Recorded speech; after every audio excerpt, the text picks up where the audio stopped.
France এবং UK থেকে দুইটা নাম্বার থেকে কল এসছে। তারা জিজ্ঞাসা করতেছে মামলার জন্য কোনো টাকা পেয়েছেন কিনা, এই মামলা কতদূর দেখবেন, শেখ হাসিনাকে আপনি চিনেন কিনা, এই কনসিকোয়েন্স ভোগ করতে পারবেন কিনা, আপনার ফ্যামিলি কোথায় থাকে আমরা দেখে নিব, নানাবিধ কথা। আমি এতে ভীত নই। আমি যার পক্ষে মূলত মামলাটা করতে আসলাম, যার মৃত্যুর জন্য, ওনার নাম হচ্ছে আবু সায়েদ। ভদ্রলোক পঞ্চগড়ের একজন রিক্সাওয়ালা ছিলেন। উনি ঢাকাতে এসছেন 2010 সালে। এরপরে উনি বসিলাতে একটা মুদি দোকান চালাতেন। এই মুদি দোকানের পলিথিন কেনার দিন জন্য উনি 19 তারিখ বিকাল 4টার সময় আনুমানিক রাস্তা পার হওয়ার চেষ্টা করছিলেন। এই সময় পুলিশের গুলিতে ওনার মাথার খুলি উড়ে যায়, মাথায় এফোড় ওফোড় হয়ে যায় গুলিতে, এবং ওখানেই উনি মৃত্যুবরণ করেন। পরবর্তীতে এই লাশটা ঢাকায় কোনো রকম পোস্টমর্টেম অথবা কোনো কিছু না করে আনআইডেন্টিফাইডভাবে আপনার পঞ্চগড়ে পাঠিয়ে দেওয়া হয়, এবং তাকে শহীদ অথবা অন্য কোনো কিছুতে কাউন্টেড না করেই লোকালি তাকে ওখানে দাফন করা হয়। আমি যখন এই বিষয়গুলো নিয়ে একটু খোঁজখবর করার চেষ্টা করি একজন সাধারণ নাগরিক হিসেবে, আমি দেখলাম যতগুলি হত্যা হয়েছে সবারই কেউ না কেউ আছেন, বা সবার নামে মিডিয়াতে কোনো না কোনোভাবে এসেছে, বা তারা বিভিন্ন রকম মিডিয়ার অ্যাটেনশন পাচ্ছে। কিন্তু এই ছেলেটাই একমাত্র ব্যক্তি যে যার কথা কেউ কখনো বলেনি। পরবর্তীতে তার ফ্যামিলিতে খোঁজ নিয়ে জানতে পারি যে তারা অত্যন্ত দরিদ্র এবং তাদের ঘরে চাল নাই। আমি তাদেরকে অনুরোধ করেছিলাম যে একজন ঢাকাতে এসে মামলাটা করেন।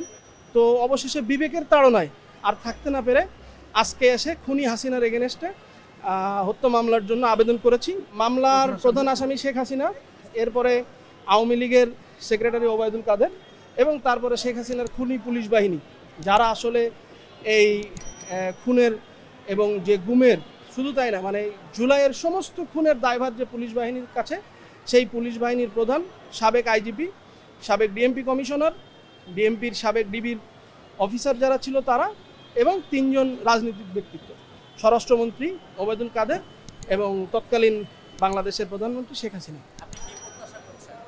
আমি বিচার তো হত্যার বিচার সর্বোচ্চ যেটা হয় ফাঁসি, আমি সেটাই চাই। তারপরেও আমার কথা হচ্ছে যে শুধু এই একটা না, জুলাইতে সমস্ত বাংলাদেশে যত মানুষ, যত ছাত্র, যত শিশু, যত বৃদ্ধ, প্রত্যেকের খুনের বিচার চাই। এবং আমি শুরু করলাম, অনেকেই হয়তো ভয় পাচ্ছে, শেখ হাসিনার বিরুদ্ধে মামলা করতে চায় না, অনেকেই হয়তো মনে করছে যে তার অনেক ক্ষতি হবে। আমাকে অনেকেই মামলার আগে বলেছিলেন যে তুমি এটাতে যেও না, কিন্তু শুধুমাত্র বিবেকের তাড়নায় যে এই ছেলেটাকে কেউ কোনোদিন অ্যাটেনশনই দিল না, একটা লোক মারা গেল মাথায় গুলি খেয়ে, কেউ কিছু বললো না, গেলও না তার বাড়িতে, এই জন্যই আমি এই বিবেকের তাড়নায় মামলাটা করলাম। কারণ আদালতের একটা প্রক্রিয়া আছে, সেই প্রক্রিয়ার মাধ্যমে আগাতে হবে। আদালত থানাকে বলেছে এজাহার হিসেবে গণ্য করে তদন্ত করবে, থানা বিষয়গুলো দেখবে। বাকি প্রক্রিয়া যেটা আছে, আমি আপাতত সন্তুষ্ট, কিন্তু আমার প্রত্যয় হচ্ছে আমি একদম শেষ দিন পর্যন্ত এই মামলার রেজাল্ট দেখে ছাড়বো ইনশাআল্লাহ।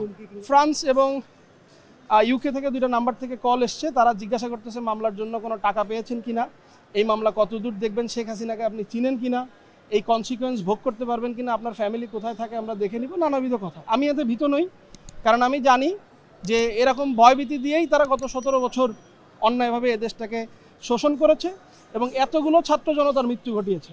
আরেকজন আমি যদি মারা যাই কিছু আসে যায় না, কিন্তু শেখ হাসিনাকে বিচারের কাঠগড়ায় আসতে হবে, এটা আমাদের কথা।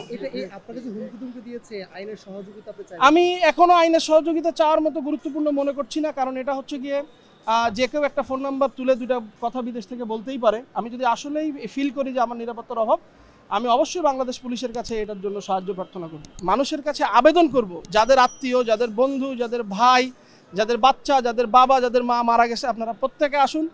এই শেখ হাসিনাকে ভয় পাওয়ার দিন চলে গেছে, সিনা টান করে দাঁড়ান, মামলা করেন। আমরা এই শেখ হাসিনা এবং তার রেজিমকে ন্যায় বিচারের মাধ্যমে যা তারা ঘটিয়েছে, সেই ঘটানোর যে বিচার, সেই বিচারের মুখোমুখি করতে চাই।